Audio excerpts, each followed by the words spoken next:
But false prophets also arose among the people, just as there will also be false teachers among you, who will secretly introduce destructive heresies, even denying the master who bought them, bringing swift destruction upon themselves. And many will follow their sensuality, and because of them the way of the truth will be maligned. And in their greed they will exploit you with false words. Their judgment from long ago is not idle, and their destruction is not asleep.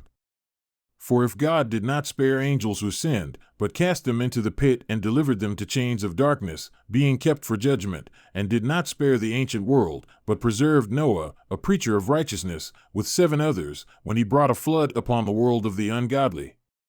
And if he condemned the cities of Sodom and Gomorrah to destruction by reducing them to ashes, having made them an example to those who would live ungodly lives thereafter. And if he rescued righteous Lot, oppressed by the sensual conduct of unprincipled men, for by what he saw and heard, that righteous man, while living among them, felt his righteous soul tormented day after day by their lawless deeds, then the Lord knows how to rescue the godly from trial, and to keep the unrighteous under punishment for the day of judgment, and especially those who go after the flesh in its corrupt lust and despise authority. Daring, self-willed, they do not tremble when they blaspheme glorious ones, whereas angels who are greater in strength and power do not bring a reviling judgment against them before the Lord. But these, like unreasoning animals, born as creatures of instinct to be captured and killed, blaspheming where they have no knowledge, will in the destruction of those creatures also be destroyed, suffering unrighteousness as the wages of their unrighteousness, considering it a pleasure to revel in the daytime.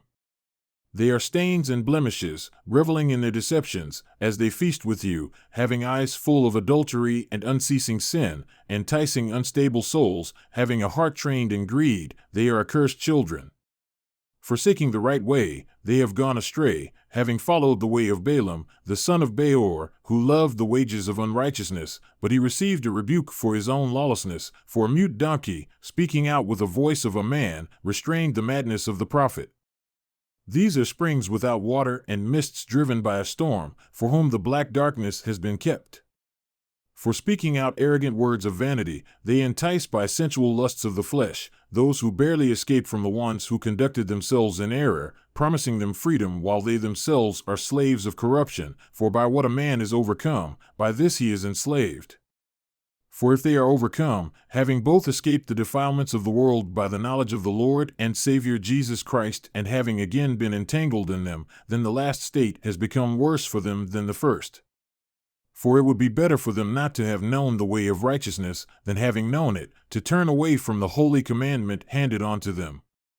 The message of the true proverb has happened to them: a dog returns to its own vomit, and a sow, after washing, returns to wallowing in the mire.